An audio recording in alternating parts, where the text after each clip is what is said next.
Hello there. So today going to be doing a little soybean, and I don't know why it's not focusing. So there we go. The coloring is actually pretty cool. We do add some pastels in there to darken it up a little bit, but keep the translucence to the pea pod itself. There's another one. So here we go. So that's what it looks like.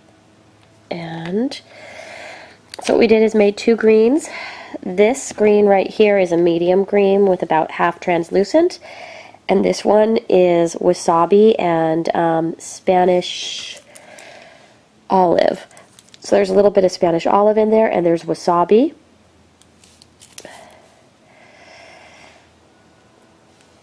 So what we're going to do is take a circle cut, and I flattened it.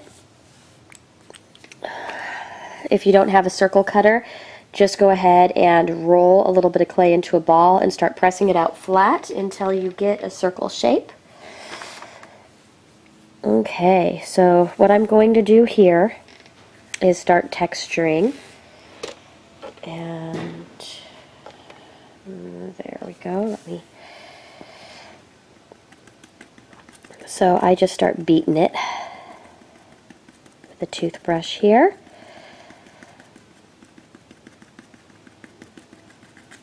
And I try to get some along the edges as well.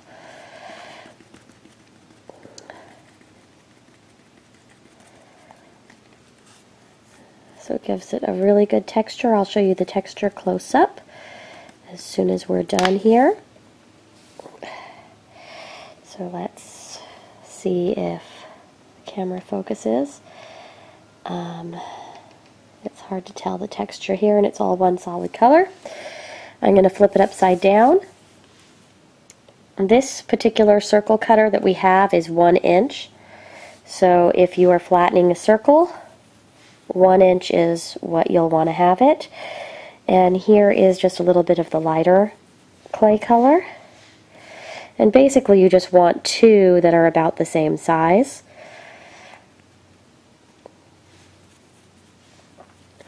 So I roll them into little balls and put them on the inside of one side, spread out a little bit,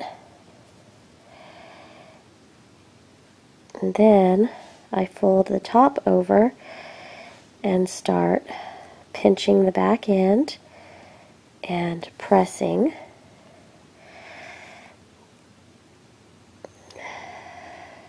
So I pinch the back end and start pressing, and then I take my toothbrush and press it on the indented areas to really catch the shape of those beans. Now, if one side comes out over another and it looks like it's very, very deep, this particular blade, you can see it's kind of bent. It's a flexible blade, and in the Super Sculpey Slicer set, they have a rigid blade and a flexible blade. I take the flexible one, and if you try to bend both, you'll be able to tell which is which. So I bend it in a little bit of an angle and cut off a little bit closely to the edges. And you just want to try to keep it as rounded as possible. And then you could smooth the edges if they got some angle to them. So there we go. And I'm going to continue doing this a little bit, keeping that shape.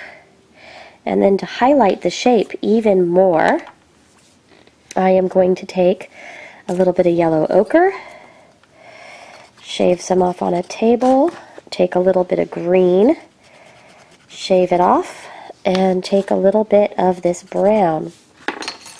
So we have 3 colors there.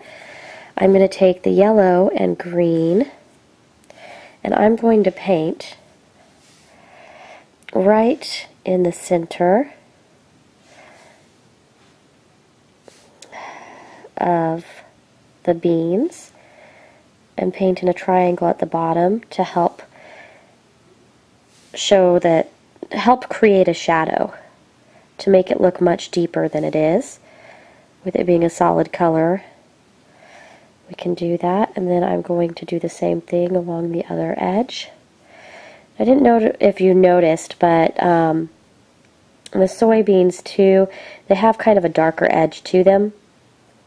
So there I take some of the darker green and some of the brown, mostly darker green, and I paint it on the very outside edge. Just a touch of brown, but mostly the darker green. And this helps really let the top colors be bright, but the bottom colors be darker green, to help really make that inside area pop up. And I add the yellow to the green and the brown to the green to mute it a little bit, because this is a very bright green. So the yellow and the brown kind of tone down the brightness, help it look a little bit more realistic. If you feel that you've lost any of the texture, go back and then we could cook them. Try to maintain the rounded edges of your beans. And there you go. And then when you're all done, and this has a much better texture in person when you use that toothbrush. I don't know why we can't pick up the texture look here, but basically once you cook it, I would put a tiny bit of gloss glaze in just a tiny few spots. I'd put it right in between, and I'd put it just a tiny touch on the outside where you don't have a lot of it. But do you see how it picks up a little bit of shine? And when it cooks, as you can see, that looks brighter green. This is a little bit duller, and that's because of that yellow and that brown that's added. And if you want it to look a little bit more realistic at the bottom, you could take a needle tool or a safety pin, and you can rough up the surface of the inside to keep it more real, but most people aren't going to see that. And then after it's done cooking, I go ahead and I throw a safety pin through the top, and then I remove the safety pin and put the head pin in. So there we go. There is our little soybean. I hope that you like it, and we'll see you guys next time.